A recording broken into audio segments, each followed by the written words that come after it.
I just love being able to do this and being surrounded by such angelic love all the time. Seeing these orbs is amazing.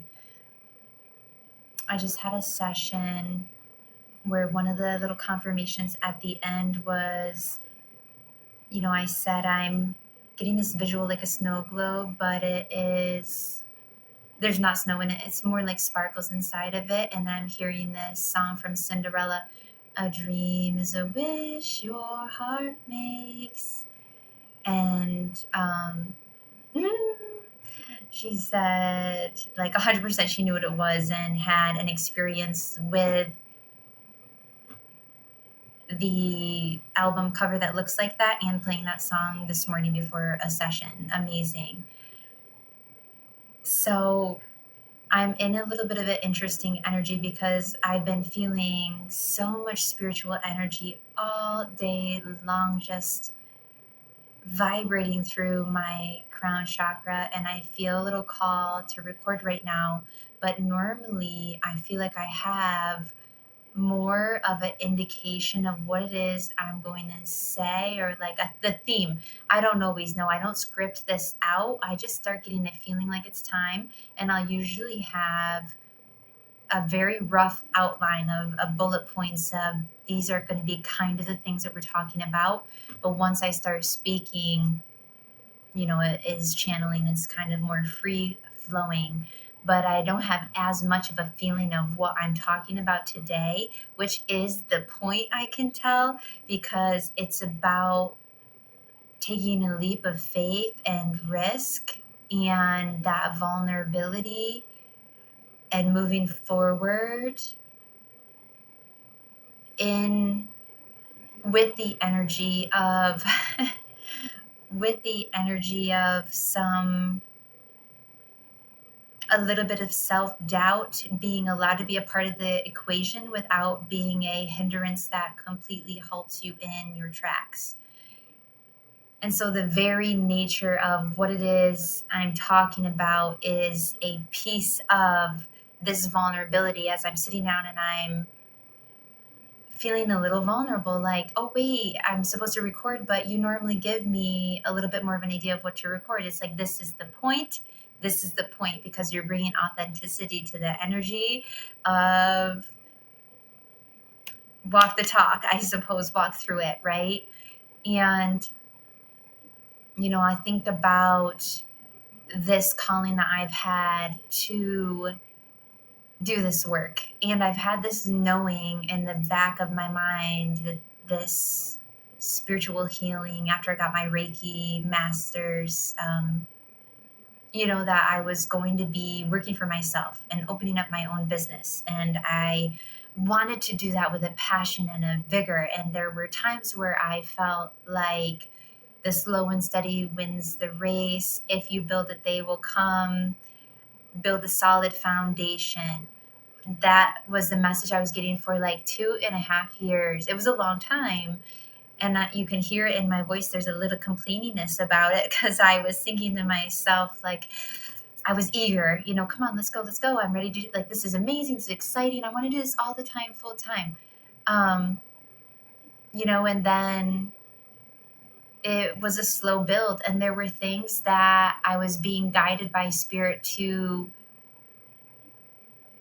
take steps in that I questioned at times and thought that doesn't seem like the proper step in my mind. Like, the linear trajectory is build a clientele up first and start expanding this before filing your LLC paperwork or before building a website. And so I thought what I was being told to do was backward, but it was very much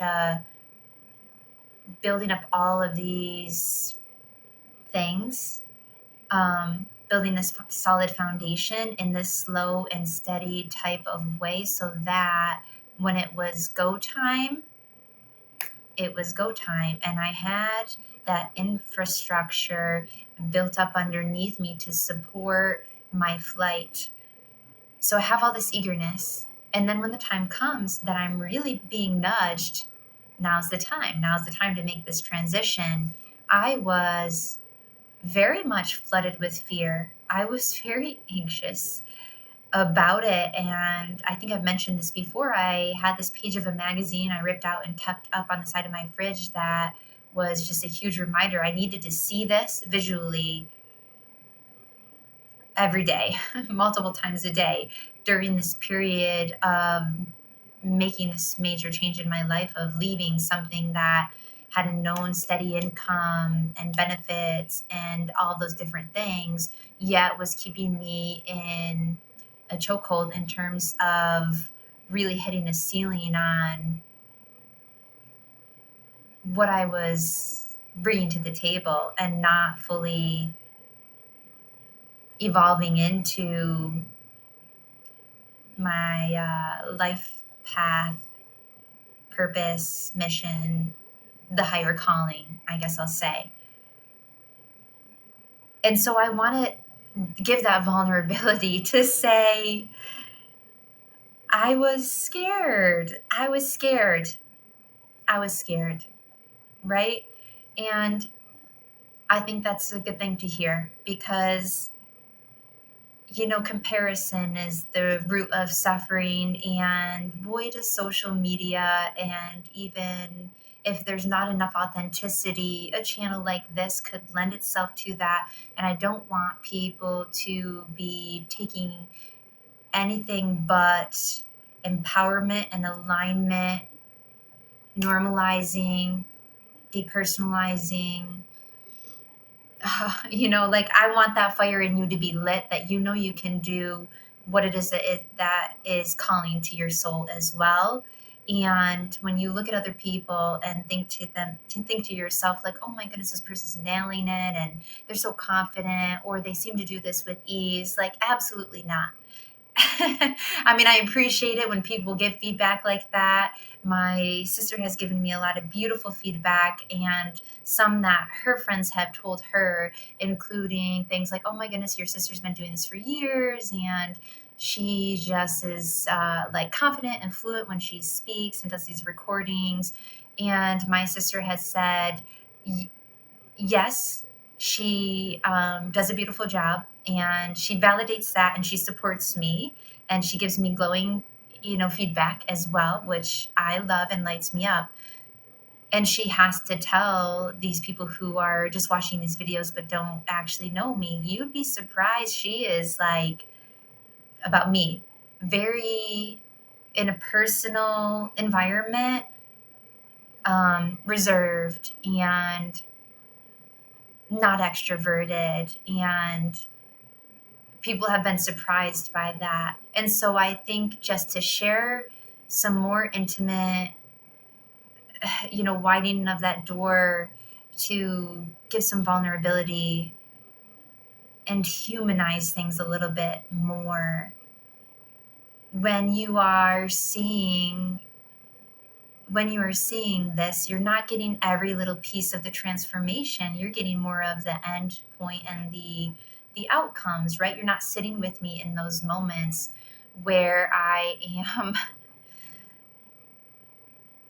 anxious, like feeling, is this all right? Is this going to work? Is it okay to go full time into doing this? I only have this amount of money in my bank account. Like, can I survive?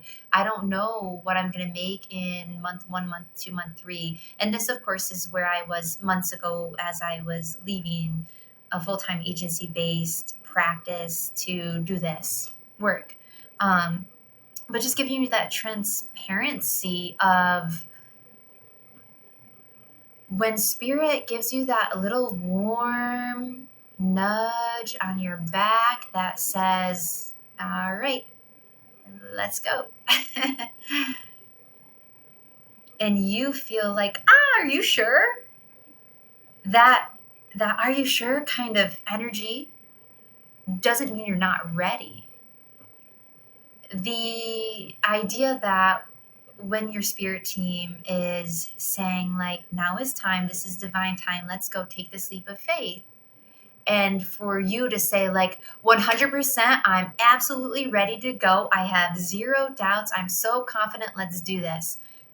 Not realistic, because you're full, realization of your readiness is only going to come through that inspired action and the steps you take in faith on that divine path that you are being led down. You say, all right, I feel a little nervous. Okay, but I have trust and faith. And that trust and faith means I can move forward without the proof and know the proof will catch up to me. That validation is only garnered in the forward movement that brings in that validation of, oh, yeah, see that? I was ready, in fact, right? Good thing I took that step forward when I was sitting in a little bit of lack of certainty and, um, feeling a little bit self doubting. Those are normal, expected. Maybe we can hold them with some gentle love kind of feelings that are going to be a necessary part of the unfolding of this divine journey. And this is divine timing, isn't it? This is divine timing. When you go through these pockets of this eagerness where you want to push it forward a little faster than it's meant to, and then you also go through pockets on the other side of that where what you've been wishing for all along finally arrives at your doorstep. And when you hear that ding dong, you go like, oh no, should I turn the lights off and duck down and pretend nobody's here? Because maybe I'm really not ready. And it's like, maybe that's how divine timing feels, because it's not your ego's timing.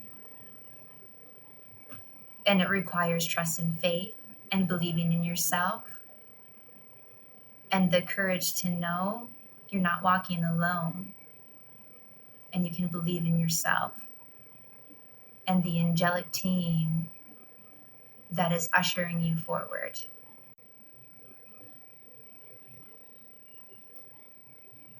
A lot of this really comes down to your sense of worth.